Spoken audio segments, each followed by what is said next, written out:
मुली होती ती सगळी तिथे सापडली. अर्थात अरविंदांच्यावरती सुद्धा रितसर असा खटला भरायचा सरकारने ठरवलं होतं, म्हणून त्यांच्या घराला वेढा टाकण्यात आला. आणि रात्री ते झोपलेले होते, वरच्या मजल्यावरती होते. सरोजिनी नावाची त्यांची धाकटी बहीण होती. सकाळच्या परी लवकर उठली, खाली उतरली आणि पाहते तर पोलिसांचा वेढा. तिच्या लक्षात आलं की आता पोलीस बहुतेक चाल करून येणार, म्हणून ती वरपर्यंत गेली. अरविंदांना तिनं गदगदा हलवलं आणि सांगितलं की दादा, खाली पोलीस आलेले आहेत. अरविंद म्हणाले, मी वाटच पाहत होतो. मग पोलीस ऑफिसर DSP ज्यांना आम्ही म्हणतो, क्रेगन हे त्यांचं नाव होतं, हातामध्ये अगदी भरलेलं पिस्तूल घेऊन ते अरविंदांच्या पुढे जाऊन उभे राहिले आणि विचारू लागले, ते अरविंद घोष तुम्हीच का? ICS झालेले तुम्हीच का? कॉलेजचे प्रिन्सिपल तुम्हीच का? आमके तुम्हीच का? मग तुम्ही एवढ्या साध्या बिछाण्यावर झोपता कसे? तुम्हाला काही पोझिशन वगैरे समजते की नाही? कळलं का? कारण का ऑफिसर म्हटलं की बुवा त्यांना जरा बऱ्या तऱ्हेनं राहावं असं वाटतं.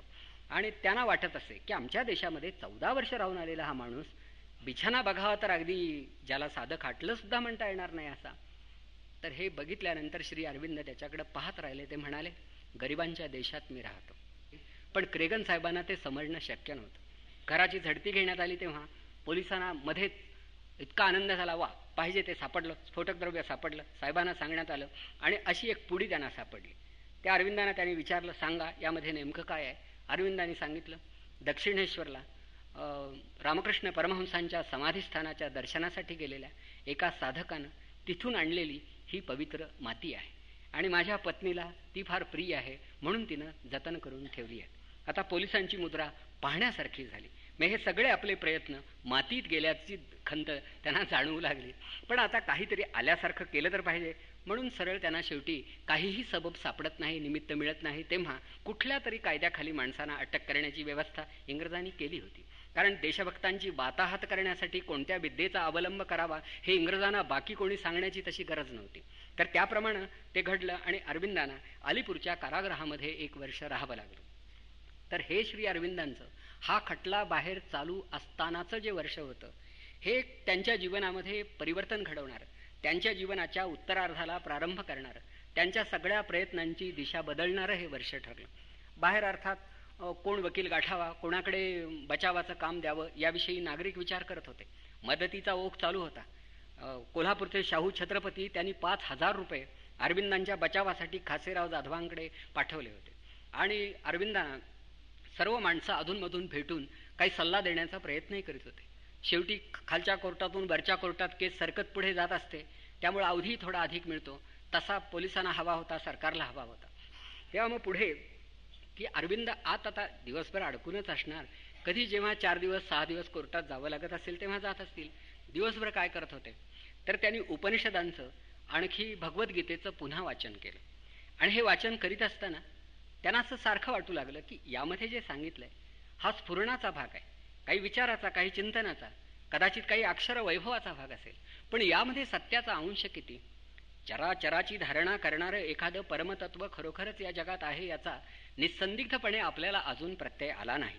आणि यामध्ये तर शेवटी वेगवेगळ्या प्रकारचे योग सांगितलेले आहेत, हे कितपत सत्य मानायचं? एकसारखा ते विचार करत होते आणि अधूनमधून काही प्रयोगही करत होते. प्राणायामाचा प्रयोग करीत असताना एके दिवशी त्यांचं शरीर अलगदपणे असं उचललं गेलं आणि देवडीवरचा जो पहारेकरी होता तो चरकला आणि जेलरकडे जाऊन म्हणाला की बुवा इथे नोकरी करणं थोडंसं अवघड आहे, आतले कैदी तरंगू लागलेले आहेत. आणि त्यानंतर मग शेवटी तो जेलर पाहायला आला, त्याच्या लक्षात आलं की काय झालं असेल, कारण पुन्हा त्यांचं शरीर असं मूळ स्थितीपर्यंत येऊन पोहोचलेलं होतं. तर त्या अवस्थेमध्ये असताना एके दिवशी रात्री श्री अरविंदांना असा भास झाला की कोणीतरी काहीतरी बोलताय. अर्थात ती त्यांची ध्यानाची वेळ होती. म्हणजे बऱ्याच वेळा ते असे आसनस्थ होत असत, मध्यरात्री विशेषतः ते लवकर ध्यानमग्न होत असत, कारण सर्व वातावरण असं नीरव असे आणि एक प्रकारची शांतता नांदत असे. अशा वेळी त्यांना असा प्रत्यय येऊ लागला की आपल्याला कोणीतरी काहीतरी आवर्जून सांगताय, न चुकता सांगताय. कदाचित हा भास असेल म्हणून 1-2 दिवस तसेच जाऊ दिले, पण तो आवाज पुन्हा ऐकू येतोय. मग शेवटी त्यांनी त्या आवाजाच्या रोखानं कदाचित हात जोडलेही असतील, पण कुठून तरी एका वेगळ्या पातळीवरती जाऊन संपर्क साधून त्याच्या उगमस्थानाशी त्यांनी विचारणा केली की कोण हे? तेव्हा त्यांच्या लक्षात आलं की हे स्वामी विवेकानंद. विदेही दशेमध्ये विवेकानंद नावाची एक स्फूर्ती अरविंदांच्या जवळ जाऊन उभी राहिली. सुप्रामेंटल प्लेन ही जी कल्पना पुढे त्यांच्या तत्वज्ञानामध्ये आली त्या दिशेनं जाणाऱ्या श्री अरविंदांना प्रास्ताविक स्वरूपाचं मार्गदर्शन विवेकानंदांनी केलं, असं अरविंदांनी केलेल्या आत्मकथनामध्ये निसंदिग्धपणे लिहिलं आहे. 15 दिवस विवेकानंद ते त्या कारागृहामध्ये येत होते. अर्थात माझ्या येण्या जाण्यासारखं त्यांचं येणं जाणं नव्हतं. अगदी एका वेगळ्या स्वरूपामध्ये ते तिथे जात असत आणि अरविंदांना काही सांगत असत. श्री अरोबिंदू ऑन हिमसेल्फ या नावाचा एक ग्रंथ मिळतो आणि त्यामध्ये हे सारं सविस्तरपणे आपल्याला वाचता येईल. त्यानंतर सगळ्यात मोठा प्रदीर्घ असा एक अनुभव म्हणजे प्रत्यक्षामध्ये वासुदेवानं त्यांना दिलेलं दर्शन, की विश्वरूप दर्शन हे गीतेमध्ये सांगितलेलं आहे, दाखवलेलं आहे. तर खरोखरच हे सत्य असेल का? जळी स्थळी काष्ठी पाषाणी मीच आहे, सर्व भूतमात्रावर माझी सत्ता आहे, हे खरं आहे का?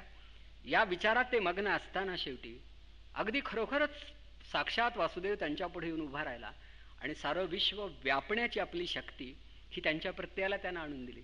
म्हणजे काय झालं हे मलाही कळलं नाही, पण अरविंदांनी ते लिहिलं आहे. आणि मला वाटतं BG खापर्डे अमरावतीचे त्यांनी पत्रव्यवहारही केला, ती पत्रही प्रसिद्धी झाली आहे.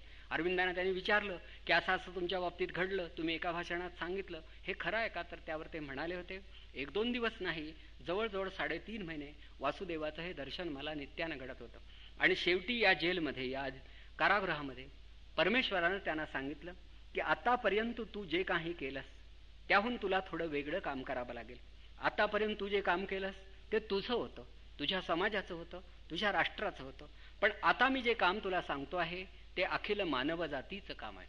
आणि हे काम करण्यासाठी कदाचित तुझ्या हातून काही साधना घडेल, तुला ती करावी लागेल. शेवटी बाहेर खटला चालला. आणखी अरविंदांच्या बचावाचं काम बॅरिस्टर चित्तरंजन दास यांनी मोठ्या कुशलतेनं केलं आणि अरविंदांची सुटकाही झाली. दासांनी केलेलं जे भाषण ते अप्रतिम वक्तृत्वाचा नमुना म्हणून वाचावं इतकं चांगलं आहे. फार चांगले शब्द अरविंदांना उद्देशून त्यांनी वापरले आहेत की poet of patriotism, prophet of nationalism, lover of humanity वगैरे वगैरे. देशबंधू चित्तरंजन दासांनी अगदी कायद्याच्या आधारानं इतकं निर्दोष विवेचन केलं. त्यात ते म्हणाले की खरोखर अरविंद गुन्हेगार आहेत, पण त्यांचा एकच एक गुन्हा आहे, तो म्हणजे लोकांची स्वातंत्र्य प्रीती त्यांनी जागृत केली. तेव्हा स्वातंत्र्याचा, स्वराज्याचा ध्यास घ्या आणि त्याच्यासाठी सर्वस्व पणाला लावा, हे सांगणं हा आंतरराष्ट्रीय न्यायासनापुढे अपराध ठरणार असेल तर अरविंद अपराधी आहेत. पण आपल्या मातृभूमीवरती प्रेम करण्याचा अधिकार जर न्यायासनाला मान्य असेल तर अरविंद अपराधी नाहीत. अर्थात ते नव्हते आणि तसा पुरावाही काही नव्हता. तेव्हा एका वर्षानंतर त्यांची सुटका झाली. म्हणजे वर्षभर खटलाच चालला होता. कारण का रोज नवीन साक्षीदार आणले जात असत, काही उभे केले जात असत, काही फोडले जात असत, कागदपत्र जोडले जात असत, खटला लांबवला जात असे. पण वर्षाअखेरीला निकाल मिळाला, अरविंद बंधमुक्त झाले. लोकांनी त्यांची मिरवणूक काढली, काही ठिकाणी सत्कारही घडला. पण त्यानंतर सुटल्यानंतर अगदी अल्पावधीतच उत्तरपारा नावाच्या एका गावी सनातन धर्मरक्षिणी सभा या नावाच्या एका संस्थेनं अरविंदांना बोलावलं. तो त्या संस्थेचा वाढदिवस होता आणि त्यांना भाषण करायला सांगितलं. तेव्हा अरविंदांनी तुरुंगामध्ये आलेल्या आपल्या अनुभवाची पहिल्यांदा वाच्यता केली. उत्तरपारा स्पीच या नावाचं पुस्तकच मिळतंय, मराठी झालंय उत्तरपारा भाषण. त्या भाषणात त्यांनी जाहीरपणे सांगितलं की मला परमेश्वरानं दर्शन दिलं आणि मार्गदर्शन केलं. हे भाषण प्रसिद्ध झाल्याबरोबर दुसऱ्या दिवसापासून बंगालमधल्या आणि मुंबईमध्ये असणाऱ्या अनेक पत्रातून अरविंदांच्या वती टीकेची झोड सुरू झाली. हा माणूस भ्याला आहे, मागे सरकला आहे, पुढे जाता येत नाही, हा वेगळ्या प्रकारचा भ्याडपणा आहे. पण अरविंद म्हणाले, आता मी अंतरीच्या आदेशानंच चालणार, भगवंताच्या आदेशानं चालणार, मला माझ्या टीकाकारांना भीक घालण्याचं काही कारणच नाही. याच अवस्थेमध्ये श्री अरविंदांनी धर्म आणि कर्मयोगीन या नावाची 2 मासिकं सुरू केली आणि त्यामधून त्यांचं लेखनही चालू झालं. परंतु फार काळ त्यांना तिथे राहण्याचा तसा योग आला नाही. आणि मग एके दिवशी स्वतःच्या कार्यालयामध्ये बसले असताना त्यांना एक आदेश मिळाला. अर्थात हे आदेश मिळणं म्हणजे काय वगैरे हे माझ्याही लक्षात येत नाही, पण स्वतःच्या बुद्धीचा, निर्मळ बुद्धीचा कौल असं आपण फार तर म्हणायचं की तू आता चंद्रनगरला जा. आणि त्याप्रमाणे एक सहाय्यक बरोबर घेऊन ते चंद्रनगरला प्रथम गेले आणि तिथे मोतीलाल रॉय या नावाचे एक देशभक्त क्रांतिकारक राहत होते. त्यांच्याकडे ते 1.5 महिना राहिले. या 1.5 महिन्यामध्ये त्यांनी काही वैदिक मंत्रांचा अभ्यास केला आणि हे मंत्र जपत असताना, म्हणत असताना काही स्पंदनांची निर्मिती होते असा त्यांना अनुभव आला. त्याच्यानंतर पुढे त्यांना असा एक आदेश झाला की आता इथून पुढे तू पॉंडिचेरीला जा. मग चंद्रनगरहून श्री अरविंद परत कलकत्त्याला गेले. बोट बदलली आणि 4 एप्रिल 1910 या दिवशी श्री अरविंद पॉंडिचेरीला गेले आणि तिथून पुढे 40 वर्ष ते पॉंडिचेरीतच राहिले. अरविंदांनी फार काळ तिथे राहू नये, पुन्हा परत यावं, काँग्रेसचं नेतृत्व करावं, कुठल्याही अधिवेशनात सहभागी व्हावं. एखादं नियतकालिक त्यांना काढून देतो, वर्तमानपत्र काढून देतो, पण त्यांनी यावं आणि आमच्यात राहावं. डॉक्टर मुंजे त्यांना जाऊन भेटले, पुरुषोत्तमदास टंडन जाऊन भेटले, लोकमान्य टिळकांनी एका कायदे पंडितांना, बॅरिस्टर बॅप्टिस्टा मला वाटतं, त्यांना पाठवलं की तुम्ही परत या. टागोरांनी आग्रह धरला, चित्तरंजन दासाने आग्रह धरला, दूर गेलात तुम्ही, पॉंडिचेरीला जाऊन राहिलात तुम्ही. इतका आग्रह होत असताना सुद्धा अरविंद म्हणाले जसा आदेश मिळेल त्याप्रमाणे मी वागणार. पण इतकी बोलावणी येऊन सुद्धा श्री अरविंद काही जागचे तसे हल्ले नाही. ते म्हणाले काय असेल हे नियतीनं आता ठरवलं असेल, मला फक्त आता भगवंताच्या पाऊलखुणा हव्यात. आणि मग तिथून 1910 पासून 1914 पर्यंत 4 वर्ष जवळजवळ जगाशी संपर्क तोडून अरविंदांनी एकाकी दशेत एक प्रकारचं मूक साधन केलं. अगदीच एकाकी दशेत, एकटेच असत, काय करीत असत त्यांचं त्यांना माहीत. 1914 साली माताजी या नावानं प्रसिद्धीला आलेल्या योगिनी पहिल्यांदा पॉंडिचेरीला आल्या. 1 वर्षभर राहिल्या, पुन्हा निघून गेल्या आणि मग पुन्हा 1920 साली ज्या आल्या त्या अगदी शेवटच्या क्षणापर्यंत त्या तिथे येऊन राहिल्या. पण अगदी सुरुवातीला त्या कशा आल्या तर त्या स्वतः एक मोठ्या तशा परमार्थाच्या विद्यार्थिनी होत्या आणि चांगल्या साधकही होत्या. त्यांचं लग्न झालेलं होतं आणि पॉल रिचर्ड हा त्यांचा पती. पॉंडिचेरी ही फ्रेंचांची वसाहत असल्यामुळं कुठल्या तरी राजनैतिक कामाच्या संदर्भामध्ये आला होता आणि त्यांच्या या पत्नीनं म्हणजे मीरा रिचर्ड यांनी त्याला असं सांगितलं होतं की मी साधना करते आहे आणि तुम्ही तर योग्यांच्या देशात जात आहात, त्या माझ्या काही प्रश्नांची उत्तरं मिळतात का ते पहा. त्या पॉंडिचेरीला आल्यानंतर पॉल रिचर्डनं कोणीतरी सांगितलं की अरविंद नावाचा एक असा साधक आहे, एक योगी आहे, मोठा माणूस आहे, काहीतरी करीत असतो, भेटा त्याला. त्याप्रमाणे श्री अरविंदांना भेटायला हे रिचर्ड साहेब गेले आणि आपल्या बायकोचं पत्र त्यांना दाखवलं. अरविंदांनी पत्रामधल्या प्रत्येक प्रश्नाचं उत्तर दिलं आणि यांनीही आपल्या पत्नीला कळवलं. त्या बाईंच्या मनाचं समाधान झालं. आता या ज्या बाई होत्या ना तर त्यांचा स्वतःचा काही एक अभ्यास होता आणि अरविंदांकडून समाधानकारक उत्तर मिळाल्यानंतर त्या बाईंनी ठरवलं की कधीतरी आपण भारतात जायचं, पॉंडिचेरीला जायचं, अरविंदांना भेटायचं. मग पुढे 14 साली जेव्हा प्रथम त्या आल्या तेव्हा पॉल रिचर्ड, मीरा रिचर्ड आणि श्री अरविंद यांनी असा एक निर्णय घेतला की आर्य या नावाचं एक मासिक सुरू करायचं आणि भारतामधले आणि जगामधले जे विविध धर्म आणि ज्या विविध विचार प्रणाली त्यांचा परामर्श घेणारं हे मासिक राहावं अशा बेतानं लेखन करायचं, अशा तऱ्हेनं लेखन करायचं. या आर्यच्या रकान्यामधून श्री अरविंदाने पहिल्यांदा जे लेख लिहिले त्या लेखातूनच त्यांचे सगळे ग्रंथ हे सिद्ध झाले. त्यांचा तो life divine, essays on the Gita, synthesis of Yoga हे सगळे ग्रंथ प्रथम लेखरूपानं प्रसिद्ध झाले होते. आणि अरविंदांना या प्राणायामामुळं, काही भगवंताच्या कृपाप्रसादामुळे एक टाकी लिहिणं जमत असेल. अरविंदांचा सगळा ग्रंथसंभार जर असा रचून ठेवला तर 2 पुरुष उंचीचा होईल इतकं लेखन त्यांच्या हातून झालंय. आणि हे लेखन त्या आर्य नियतकालिकाच्या रकान्यातूनच झालं. आणि पुढे माताजी 20 साली पॉंडिचेरीला परत येत आहेत. पण अरविंद करतायत काय हा मोठा प्रश्नच आहे की लाईफ डिव्हाइन, सिंथेसिस ऑफ योग, इंटिग्रल योग लोकांना नुसते शब्दच कळत होते. तर अरविंदांनी स्वतःच्या अनुभवाच्या बळावरती एक जीवनविषयक उपपत्ती तयार केली. अरविंद नेहमी म्हणत असत की मी केवळ ग्रंथांच्या सहाय्यानं साधना करणारा नाही तर साधनेच्या प्रकाशात ग्रंथलेखन करणारा आहे. जो अनुभव मला स्वतःला आला नाही त्याविषयी मी कधी लिहिलं नाही. माझं सगळं लिहिणं हे शुद्ध अनुभवावरती आधारित आहे आणि अनुभवाशी संबंधित आहे. आणि म्हणून श्री अरविंदांनी स्वतः घेतलेल्या अनुभवाचं ते सारं प्रतिपादन आहे. पण त्या अनुभवाच्या आधारानं त्यांनी एक उपपत्ती तयार केली आहे. तीच खरोखर लाईफ डिव्हाइन, की all this life is divine. अर्थात ती थोडीशी किचकट आहे पण तरीही जरा आटोक्यात येईल अशा पद्धतीनं सांगण्याचा प्रयत्न करतो आहे. की आम्हा भारतीयांची एक धारणा आहे, सर्वम खलु इदम ब्रह्म, हे तर आम्ही अहम ब्रह्मास्मी हे तर पूर्वीही आपण ऐकलं असेल की हे सारं ब्रह्म आहे आणि ब्रह्म हे एकमेव सत्य आहे. तर तसं काही कळत नाही की हे सारं ब्रह्म असेल तर काय आता फारसा प्रश्न उरतच नाही. नाही जरी गेलो ऑफिसमध्ये तरी दुसरं ब्रह्म काम उरकून घेईल. तर कळलं का? तर तसं काही समजू शकत नाही. पण शेवटी जर एखादा शास्त्रज्ञ म्हणाला की या जगामध्ये फक्त एनर्जी या नावाचं एकच तत्व आहे, ऊर्जा फक्त आहे, बाकी काही नाही. या सगळ्या matter can be converted into energy आणि energy can be transformed into matter. तर कळल्यासारखं वाटतं की हे शक्य आहे, हे बरोबर आहे. पण हे सर्व ब्रह्म आहे, कळत नाही. म्हणजे आता जे आपलं आहे ते कळत नाही, जे दुसऱ्याचं आहे ते कळल्यासारखं वाटतं, पण तेही कळलेलं नसतं. पण आता मग कळवून घेण्याचे काही मार्ग आहेत. आता कळवून तरी काय घ्यायचं? माणसाला कान असतील तर गाणं ऐकता येईल. अगदी भीमसेन जोशींसारखा अधिकारी पुरुष गात असताना समोर जर माणूस बसलेला बहिरा असला तर काय करणार भीमसेन तरी? शेवटी तसं आहे की मुळात संवेदनाच जर नसेल तर काय करणार? आणि संवेदना अनेक प्रकारच्या असतात, त्यांच्या श्रेणी असतात. आता मुंगीला साखरेचा डबा सापडतो, घारीला किंवा गिधाडाला अंतरावरून आकाशातून खाली एखादं लहान मूल उभं असलं तर त्याच्या हातामध्ये असलेला भाकरीचा तुकडा दिसू शकतो. माशाला पाण्यामध्ये राहता येतं. या वेगवेगळ्या क्षमता आहेत. आमची जी ज्ञानेंद्रिय आहेत त्याचे दोन भाग पडतात. एक म्हणजे संवेदनक्षम पेशी हा एक भाग, आणि संरक्षक यंत्रणा म्हणून त्या पेशीभोवती असणारा हा दुसरा भाग.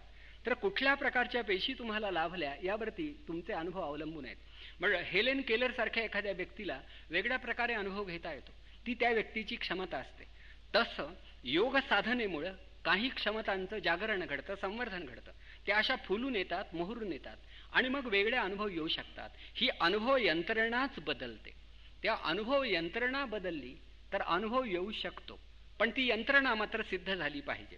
आता ती यंत्रणा सिद्ध करण्या इतपत कुतूहल असेल तर त्याचे मार्ग पुढे सांगितलेले आहेत. त्या श्री अरविंद असं म्हणाले की मला प्रत्यक्ष अनुभवानच हे कळलं आहे की खरोखरच चराचराला व्यापणारं एक अद्वितीय तत्व आहे, आणि या तत्वाची विविध रूपं आहेत. नाना रूप धारण करणं हे त्याला शक्य आहे. पण मला निकटवर्ती असणारं जे रूप आहे, इंडिव्हिज्युअल ॲस्पेक्ट ऑफ रियालिटी असं ते नाव देतात, ते आत्मतत्व. त्याला काही वेळा साईक, सबलिमिनल सेल्फ हे शब्द वापरले आहेत. आणि हेही कळावं म्हणून सांगतो की एव्होल्युशन, उत्क्रांती हा जो विचार आहे तोही विचार अरविंदाने अगोदर अभ्यासला होता आणि त्याहीपेक्षा त्यांना नवीन काही स्फुरलं होतं. आता उदाहरणार्थ असं की शेतामध्ये मातीमध्ये वनस्पती उगवते. आता गवत कुठे उगवतं तर मातीमध्ये उगवतं. मातीतूनच ते वाढत असतं. म्हणजे मातीचा काही भाग त्या गवतामध्ये, वनस्पतीमध्ये, धनधान्यामध्ये येतच असतो. मातीमध्ये काही असतं ते गवतामध्ये येतं. पुढे गवतामध्ये सुद्धा परिवर्तन घडू शकतं आणि काही कीटक अस्तित्वात येऊ शकतात, त्यांच्यामध्येही काही परिवर्तन घडू शकतं, काही प्राणी अस्तित्वात येऊ शकतात. म्हणून शेवटी मॅटरपासून लाईफ या नावाची एक वेगळी शक्ती अस्तित्वात आली. मॅटरपासूनच ती आली. पण जेव्हा लाईफ अस्तित्वात आलं तेव्हा मॅटर पूर्णतया नष्ट झाली का? नाही. तिचं रूप फक्त बदललं, रूपांतर घडलं आणि सजीवतेची धारणा तिनं केली. म्हणजे पुन्हा मॅटर प्लस लाईफ असा हा प्रकार झाला. मग पुढे या सजीवतेच्या पातळीवरतीच मन या नावाची एक यंत्रणा ही स्थिर झाली. मन प्राप्त झालं, माणसाला मन लाभलं. अन्य प्राण्यांना कदाचित तसं मन नसेलही. तेव्हा हे मन लाभल्यानंतर मग सत्ता कोणाची? तर सर्वात उशिरा अधिक उत्क्रांत झालेलं आणि उशिरा वाट्याला आलेलं जे इंद्रिय असेल, जी शक्ती असेल, तिची सत्ता चालते. मॅटरवरती लाईफची सत्ता, लाईफवरती माइंडची सत्ता. का तर लाईफ हे मॅटर नंतर आलं, माइंड हे लाईफ नंतर आलं. त्या आज माझ्यावर सत्ता कोणाची आहे तर माझ्या मनाची. मला वाटलं चहा घ्यावा की मी हॉटेलमध्ये जातो, आणि आता जास्त घेण्याचा अर्थ नाही असं वाटलं की मी बाहेर येतो. म्हणजे मनाच्या सत्तेनं आज तुमचं सारं शरीर हालत असतं. याच्यामध्ये मॅटर आहे, याच्यामध्ये लाईफ आहे, पण इथे राज्य मनाचं आहे. म्हणजे तुमचं माझं जगणं हे मनाच्या पातळीवरती आहे. मनुष्य जात इथंपर्यंत येऊन पोहोचलेली आहे. पण मन हा काही अखेरचा शब्द नव्हे, ही अखेरची इयत्ता नव्हे, शेवटची श्रेणी नव्हे. ही उत्क्रांती इथे थांबणार नाही. याच्या पलीकडं आत गर्भित असणारं आणखी एक तत्व उत्क्रांत होणार आहे. आणि म्हणून त्याच्यानंतर ते हायर माइंड हा शब्द वापरतात. हायर माइंड, इल्युमिन माइंड, इंट्युटिव्ह माइंड वगैरे, की या मनापेक्षा अधिक विकसित, अधिक उत्क्रांत मन असू शकतं. आणि हे अस्तित्वात आलं तर त्या मनाचा प्रभाव हा आमच्या अखिल जीवनावरती पडेल आणि ते मन अधिक जाणतं असेल. ते अस्तित्वात आलं म्हणजे मानवजात सुखी होईल. मानवामधले संघर्ष संपतील. जातीयता, प्रांतीयता याचाही लोप होईल. आणि त्याच्याही वरती गेल्यानंतर खरोखरच ज्याला सुप्रा मेंटल प्लेन किंवा सुपरमाइंड म्हणतात, या पातळीवरती जर का माणूस जाऊन पोहोचला तर तो पूर्णात्मा होईल, असा विचार ते सांगत होते. आता याच्या स्पष्टीकरणार्थ फ्युचर पोएट्री या नावाचा एक ग्रंथ त्यांनी लिहिला आहे. म्हणजे एखादा कवी लिहित असतो त्यावेळी त्याच्या केवळ बुद्धीचा व्यापार चालत नसतो, केवळ मनाचा व्यापार चालत नसतो, तर त्याला काहीतरी स्फुरण घडत असतं. हे स्फुरण कसं घडत असतं, हे कुठून येत असतं? तुकाराम महाराज अभंग लिहित असतात, ज्ञानदेवांचा अमृतानुभव प्रकट होत असतो. ज्ञानेश्वरीमधल्या ओव्या अशा पुढे येत असतात. या सगळ्यांचं उगमस्थान त्या व्यक्तीच्या ठाई कुठेतरी असतं. हे हायर माइंड म्हणायचं. हे प्रत्येकाजवळ असतं, पण दुर्दैवानं ते प्रसन्न करून घ्यावं असं कोणाला वाटतच नाही. जो तो फक्त स्वतःच्या मनाबरोबरच वाहत जात असतो, पण मनापेक्षाही अधिक कार्यक्षम, अधिक प्रसन्न, अधिक सामर्थ्य संपन्न असं मनाचं मन, मनापलीकडचं मन, उच्चतर मन असू शकतं. आणि हे मन जर का माणसाला वश करून घेता आलं आणि त्याचं थोडंसं संवर्धन घडलं तर जीवनाची रया बदलेल, रंगरूप बदलेल अशी परिस्थिती आहे. आणि त्याचा अनुभव महापुरुषांच्या बाबतीत येतोच. एकाकी दशेत एखादा सॉक्रेटिस उभा राहतो, एखादा ख्रिस्त उभा राहतो, एखादा गांधी सत्याग्रह करतो. हा एकाकी जीव कशाच्या बळावर करतो? तर ईश्वराला जवळ नेणारं त्याचं उच्चतर मन त्याला सांगत असतं की तुला हे करावं लागेल. यालाच कोणी अंतर्नाद, स्फूर्ती ही नावं देतात. तर अशा रीतीनं आमच्यावरती सत्ता गाजवू शकणारं अधिक उत्क्रांत असं एक वेगळं काहीतरी दिव्य तत्व या जगामध्ये अस्तित्वात येणार आहे. आणि खरं जर म्हणाल तर एकच एक दिव्य तत्व या जगभर तसं पुरून भरून उरणार आहे. मग त्यालाच ते शेवटी डिव्हाइन ही संज्ञा देतात. आता गुंतागुंत वाढते. अरविंदांची परिभाषा थोडीशी अवघड झालेली आहे, शास्त्रीय संगीतासारखं झालंय. पण आता आणखी सोपं करतो. सोपं करणं हा सुद्धा प्रमाद आहे, पण तरीही सोपं करावं, कारण अगदीच पहिल्यांदा कोणी ऐकत असतील तर सोपं करणं आवश्यक आहे. त्यांचं म्हणणं असं की या ईश्वरी शक्तीची 3 रूप आहेत. संपूर्ण विश्व व्यापणारं एक रूप आहे. या विश्वाची धारणा करण्यासाठी निसर्ग रूप ज्याला आम्ही म्हणतो त्याला युनिव्हर्सल ॲस्पेक्ट ऑफ रियालिटी, फिजिक्सचे, केमिस्ट्रीचे सगळे जे नियम आहेत ते सगळे त्या विश्वरूपामध्ये बसू शकतात. पण विश्वाच्याही पलीकडं पुरून उरणारं त्याला ते ट्रान्सेंडेंटल ॲस्पेक्ट ऑफ रियालिटी असं म्हणतात. आणि माझ्याच अंतर्यामी असणारं जे तत्व त्याला ते साईक, सोल हे नाव देतात. तर मनापेक्षा अधिक उच्च असं तत्व कोणतं? तर आत्मा, आत्मतत्व असं आपण म्हणू. तर आत्मतत्वाची सत्ता जर का मनावरती पडू शकली तर माणसांचे व्यवहारच बदलतील. वस्तुतः आपल्याला जीव आहे, कुडीमध्ये प्राण आहे, आत आत्मा आहे, पण आत्म्याचा आपल्यावरती प्रभाव नाही. आपल्यावर फक्त मनाचा प्रभाव आहे. आणि मनापेक्षा उच्च असा आत्मा, त्याचा आपल्यावर प्रभाव नाही आणि याचा आपणाला दुःख नाही. म्हणून अरविंद म्हणतात की ज्या दिवशी माणसाच्या जीवनाच्या सर्व कक्षांना त्याचा आत्मा स्पर्श करू शकेल त्या दिवशी माणसाचा देव झालेला असेल. पण अजूनही माणूस मनाची संगत सोडायला तयार नाही. म्हणजे मन ही मोठी शक्ती आहे, यात वादच नाही. आणि उच्च पातळीवर गेल्यानंतर खालच्या पातळीवरच्या शक्ती नष्ट होत नाहीत, त्या उत्क्रांत होतात, विकसित होतात. म्हणजे माणूस सुप्रामेंटल प्लेन पर्यंत गेला तरी तो असाच राहील, पण तरी पूर्णतया तो बदललेला असेल. जसं जयंत नारळीकर, आईन्स्टीन आणि दुसरा एखादा रस्त्यावरचा माणूस हे दिसायला जवळजवळ सारखेच असतील, पण नारळीकर आतून नारळीकर असतील, आईन्स्टीन हा अंतरंगात आईन्स्टीन असेल आणि हा माणूस अंतरंगात कोणीच नसेल. तसं जसे अवतारी पुरुष हे सुद्धा दिसायला 4 चौघांसारखेच असतात, पण काही विलक्षण शक्ती घेऊन आलेले असतात. तर या संदर्भामध्ये श्री अरविंदांनी उच्च आणि दिव्य शक्तीनं आमच्या दिशेनं येणं याला उद्देशून डिसेंट हा शब्द वापरलाय. की परमेश्वर हा सुद्धा शेवटी खाली उतरत असतो आणि माणूस हा त्याच्या दिशेनं चढत असतो आणि कुठेतरी दोघांची गाठभेट होत असते.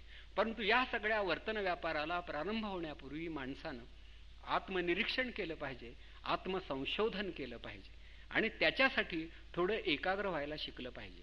की मी कोण, मी कोण, मी जिवंत आहे म्हणजे तरी काय, हे आपलं आपणाला कळलं पाहिजे. मग आता अरविंदांनी पुढे जाऊन काय सांगितलं की शेवटी याच्या मागे काही परमेश्वराचा प्रसाद स्पर्श हा हवाच. म्हणून त्यांच्या साधनेमध्ये त्यांनी सुचवलेले काही शब्द आहेत ते असे: ॲस्पिरेशन हा निधिध्यास असला पाहिजे, रिजेक्शन म्हणजे या साधने विरुद्ध जे जे काही असेल, साधना मार्गामध्ये अडथळा आणणारा असेल त्याचा त्याग, त्याचा परित्याग करणं, दॅट इज रिजेक्शन. की तुम्हाला परमेश्वर हवा ना त्याचा ध्यास घ्या, तुम्हाला उच्च स्थिती हवी ना, आदर्श अवस्था हवी ना, तिचा ध्यास घ्या आणि मग मार्गामध्ये जे जे काही येईल ते बाजूला करा, दॅट इज रिजेक्शन. पण हे करून सुद्धा पूर्णावस्थेला जाल याची खात्री नाही, कारण तुम्ही तशी दुबळी सामान्य माणसं आहात. मग त्याला काय हवं तर परमेश्वराची कृपा, भगवंताची कृपा, तेथे भगवंताचे अधिष्ठान पाहिजे असं समर्थांनी म्हटलं. तर ते भगवंताचं अधिष्ठान लाभलं पाहिजे. पण ते केव्हा लाभेल तर तिथे तो सरेंडर हा शब्द वापरतात, इंटलेक्च्युअल सरेंडर. आता या सगळ्या ज्या अवस्था असतात त्या घेत असताना खरोखर माणसाच्या जीवनामध्ये काही परिवर्तन घडतातही. आणि अरविंदांना असं म्हणायचं होतं की मला आता एक माणूस बदलायचा नाही, अखिल मानव जातच बदलायची आहे. ती परमेश्वराजवळ न्यायची आहे आणि परमेश्वर तिच्या जवळ आणायचा आहे. हे अपुरं जीणं, संघर्षानं व्यापलेलं, दुःखाने ग्रासलेलं आणि दुरितानी खरोखर शेवटी म्हणजे असह्य करून ठेवलेलं हे जीवन आम्हाला नकोच आहे. यापेक्षा एक आदर्श जीवनाची रचना करायची आहे. आणि ही रचना करीत असताना केवळ आंतरराष्ट्रीय परिषदा आणि आम्ही करतो ते राजकारण पुरेसं ठरणार नाही, त्याला योग साधनेची गरज आहे. आणि म्हणून त्यांनी उपासना, योग साधना, पूर्ण योग, इंटिग्रल योग वगैरे काही परिभाषा, काही मार्ग सांगितले. आणि त्या मार्गानं जो कोणी जाईल त्याला थोडाफार अनुभव येतो असं म्हणतात. अरविंदांची एक प्रतिज्ञा होती, ती मात्र सफल होऊ शकली नाही. त्यांना असं वाटत होतं की अगदी याची देही याची डोळा, आपण अमरत्वाची प्राप्ती करून घेऊ आणि आपणाला एक प्रकारची सर्वज्ञता लाभेल. अरविंदांना एका आंतरिक पातळीवरती ही सर्वज्ञता लाभलीही होती, परंतु या पार्थिव शरीरामध्ये त्या सर्वज्ञतेचे अणु रेणू मात्र प्रवेश करू शकत नव्हते. हा जडदेह कितीही आपण घडवण्याचा प्रयत्न केला तरी त्याला मर्यादा पडतायत हे त्यांना जाणवत होतं. आणि म्हणून त्याने आपल्या शरीरावरती सुद्धा प्रयोग केले. काही काळ नुसता उपवास करून पाहिला, काही काळ नुसता प्राणायाम करून पाहिला आणि पुढे त्यांना असं वाटू लागलं की आता दिव्यत्वाच्या स्पर्शानं हे सारं घडणार आहे, की खरोखरच चराचरावरती ज्याची सत्ता आहे तो परमेश्वर हा नित्यानं आता मला भेटतोच आहे आणि मी हे जाणू शकतो. पण अरविंदांनी एवढंच सांगितलं, हे जग सोडून जायचं नाही, दूर कुठे जायचं नाही, आहे या कुडीमध्ये आहे हा जीव असाच धारण करून फक्त फुलत राहायचं, फक्त मोहरत राहायचं आणि देवाला साथ घालायची, प्रतिसाद मिळेल अशी अपेक्षा बाळगायची, आनंदानं जगायचं, दूर कुठेही जायचं नाही. त्यामुळं संन्यास ही कल्पना अरविंदांच्या योगात कुठेही नाही. अरविंद जेव्हा समाधिस्थ झाले त्या वर्तमानपत्रामध्ये बातमी येत असे की अरविंद गेले आहेत, काही तास होऊन गेलेले आहेत, पण अजूनही त्यांचं शरीर हे तसं कोमेजून गेलं नाही. त्यामुळे डॉक्टर्सना कोडं पडलंय नेमकं काय झालंय. डॉक्टर सन्याल या नावाचे कलकत्त्याच्या मेडिकल कॉलेजमधले एक प्राध्यापक मुद्दाम पॉंडिचेरीला आले. त्यांनी तपासणी केली. शेजारी माताजी उभ्या होत्या. त्या माताजींना ते म्हणाले, आता अंत्यक्रिया उरकायला हरकत नाही. माताजी म्हणायला, नाही, अजून ते वलय स्वच्छ दिसताय, तो सुप्रामेंटल लाईट त्यांच्या भोवती आहे, अजूनही या शरीराच्या बाहेर ते पडले नाहीत, अंत्यक्रिया करणार कशी. त्यावर डॉक्टर सन्याल म्हणाले, माताजी मला काही दिसत नाही. मग या माताजींनी त्यांच्या मस्तकावर हात ठेवला आणि त्यांना ते प्रकाशदर्शन घडलं. एक कॉल टू पॉंडिचेरी या नावाचं या डॉक्टरांनी लिहिलेलं एक पुस्तक आहे. त्यामध्ये हे सगळं वर्णन आपल्याला वाचायला मिळेल. एवढंच सांगून मी आपली रजा घेतो.